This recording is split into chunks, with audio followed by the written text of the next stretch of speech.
nandoon yung proteksyon na niya sa atin. Ibo ba nung bata tayo, pag kumukulog at kumikidlat, saan tumatakbo ang bata? Sa nanay o tatay.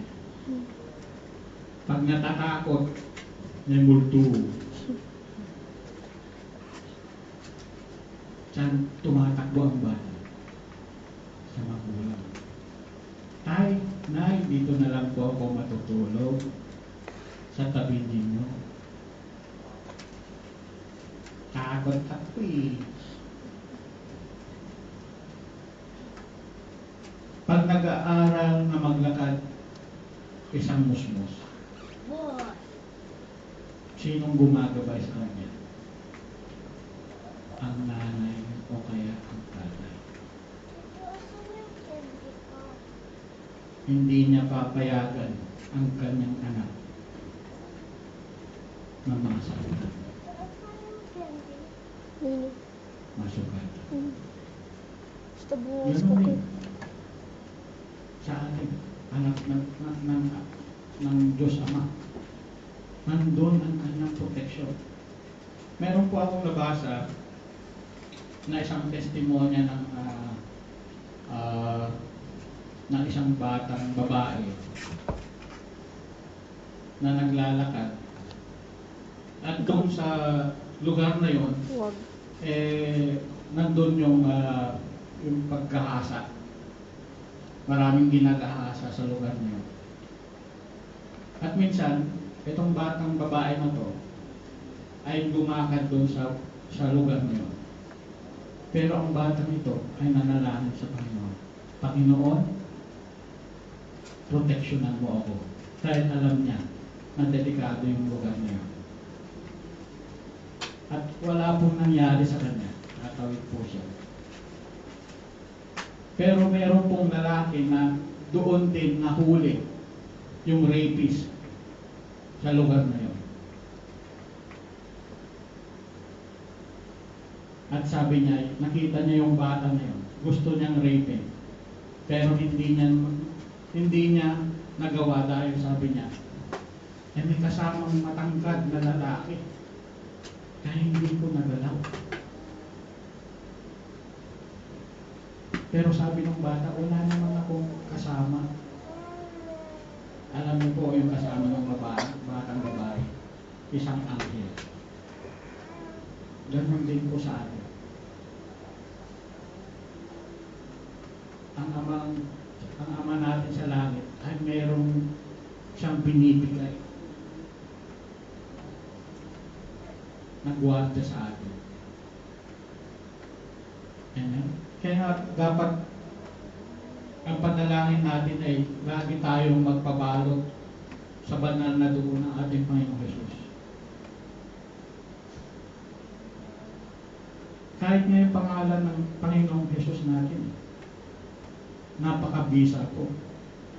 Minsan, yung isang pastor po namin sa Pilipinas ay pumunta po sa Tondo, dun sa lugar na talagang nandun yung mga halangang kaluluwa. At nung pagpunta niya po doon upang mag-evangelize, yung siga po doon na lasing ay hinamon siya ng away. At sabi niya po,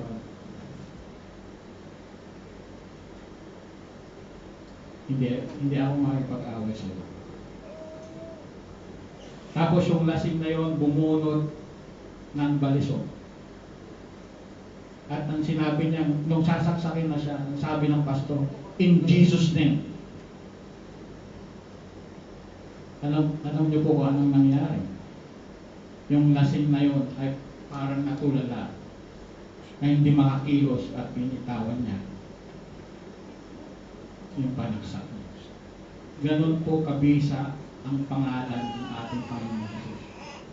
Kailangan po natin gamitin ang pangalan ni Jesus, ang paglukob ng dugo ng Panginoong Jesus. Dahil ito yung mga proteksyon natin.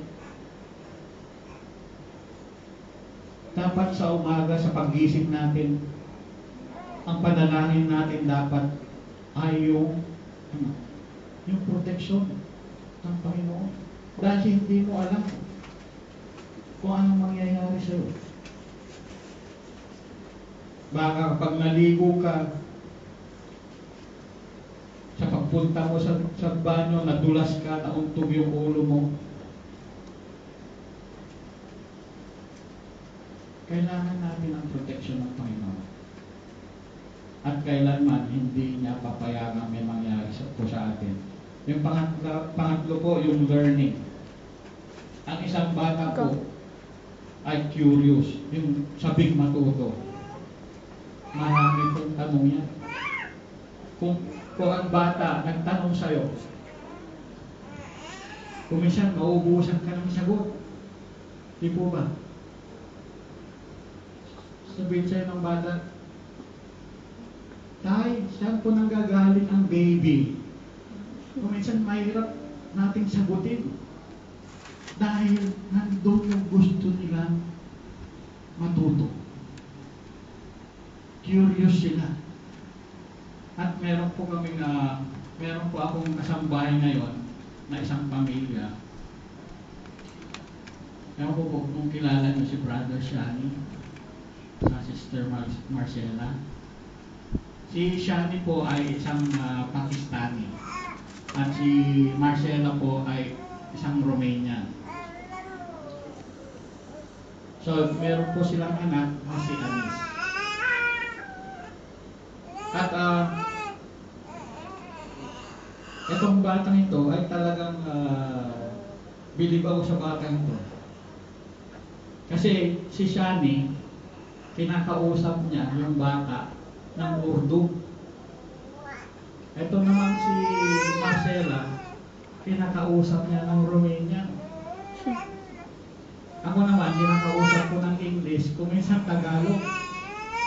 Pero namamangha ako dahil naiintindihan ng bata. Kung isipin nyo, 3 o 4 na lengguwahe ang sabay-sabay na pinag-aaralan ng batang ito. Pero alam niya kung ano sinasabi mo. At meron pa ang tinatawag niya, pag sa Pilipino, tinatawag niyang tito o kaya tita.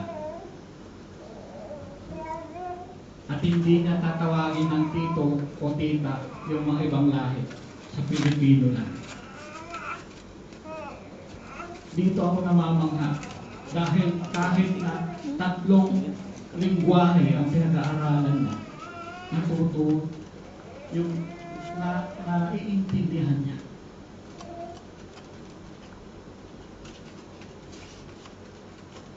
At ang bata rin ay nagmamasid kung anong ginagawa ng kanyang magulang, kung anong ginagawa ng mga tao nakapaligid sa kanya. At ito nga si Anis. Hindi siya kikibo, titignan ka lang niya, obserbahan ka lang niya. Pero pag nalingat ka na, gagawin niya rin yung gagawin niya. Kahit sa gulang niyang 2 years old, marunong na siyang mag-operate ng washing machine. Pati yung oven namin, yung microwave oven namin, kaya na lang gawin. Ang hindi pa niya nagagawa yung pangluluto. Ganun po ang mga bata. Nag-o-obserba, nagsasaliksik. Nandun yung kagustuhan niyang matuto. At pangatlo, ano pa yung katangian ng mga bata na gusto ituro ng Panginoong Jesus? Yung child trust. Yung pagtitiwala sa Panginoon. Gaya na yung testimony ni JJ, nandun ang pagkalinga ng Panginoon. Kung matuto tayong magtiwala sa Panginoon. Ang isang bata, pag sinabi ng ama niya, tumalon ka at sasaluhin kita, walang atubili. lulundag yun. Hindi siya mag-iisip na, ay, baka hindi ako saluhin ng tatay ko. Ay, baka pabayaan akong mahulog. Hindi. Nandun yung wala siyang takot na paglundag dahil alam niya na nandun ang kanyang tatay na sasalo sa kanya. At yun ang gusto ng Panginoon natin sa atin. Yung trust, yung pagtitiwala sa ating Panginoon. Pagtitiwala na hindi kanya pababayaan. Di ba? Sa Hebrews 13:5, hindi kita pababayaan. I will never leave you nor forsake you. Ang sabi ng Panginoon.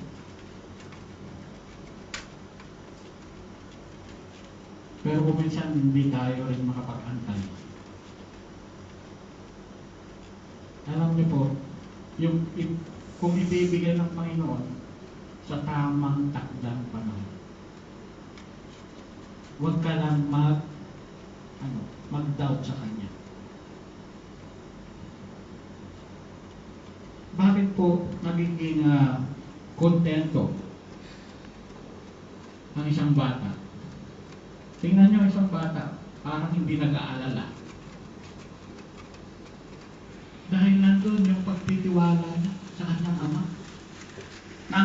Ang kanyang ama ang mag-provide ng lahat ng pangangailangan. Kaya hindi siya nag-aalala.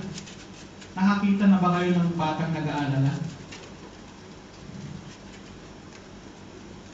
Meron na po ba kayo nakitang bata na nag-aalala? Wala. Mga matatanda lang yung mga nag-aalala. Dahil yung bata, alam niya na ang kanyang tatay, ang kanyang nanay, ay ibibigay sa kanya yung hinihiling niya. Amen? Punta po tayo dun sa 1 Corinthians 13:11. Sabi ko, when I was a child, I spoke like a child, thought like a child, and reasoned like a child. When I become adult, I no longer use childish ways. Kung mayroong mga gandang katangian ang mga bata, meron ding hindi magandang katangian ang mga bata na hindi dapat nating tularan. Ito yung asal bata. Ano po yung mga asal bata? Una, yung selfishness. Meron po akong nakitang tula na ginawa kapag ko dito. Yung sabi po rito, kung gusto ko, akin. Kung nasa kamay ko, akin. Kung maagaw ko sa'yo, akin. Kung katulad ng akin, ay akin. Kung ito'y sa tingin ko ay akin, ay akin. Kung iyo at napasa akin, ito'y akin. Selfishness. Yung sabi nga, ang isang bata raw ay isang potensyal na diktador. Bakit po?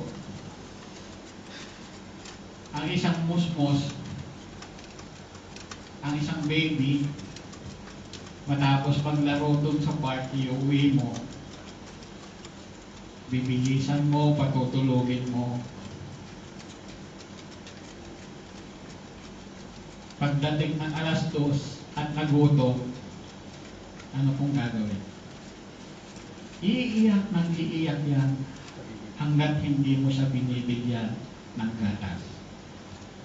Hindi niya iisipin na, ay, pagod yung magulang ko. Ay, 2:00 na ng madaling araw. Bayaan ko muna silang matulog. Iiyak na lang ako. pag alas 6 na ng umaga. Hindi, pag nagutom yan, iiyak yan 10 oras man ng gabi. Pero natural lang sa bata.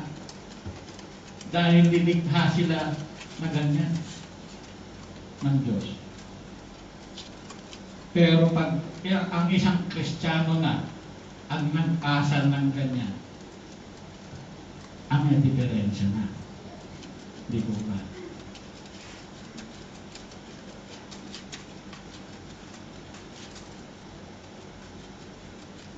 Ano po ang kautusan ng Panginoon? Sabi ng Panginoon, hindi na 10 commandments, 2 na lang. Sabi ng Panginoon. Ano sabi? Mahalin mo ang Diyos at mahalin mo ang iyong kapwa.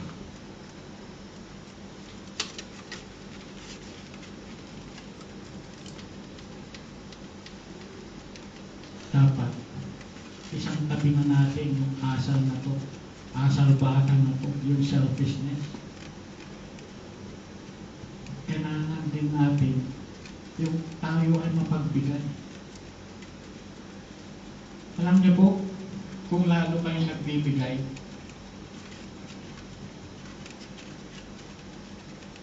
halimbawa yung baka nyo ng bigas,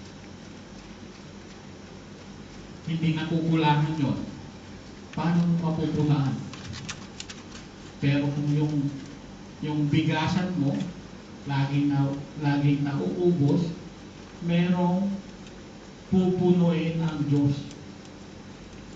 Kung laging nasasaid yung palabigasan mo dahil sa pagtulong mo sa kapwa mo, nandun din yung pagbuhos ng Panginoon sa palabigasan mo. Dapat maging matulungin din tayo.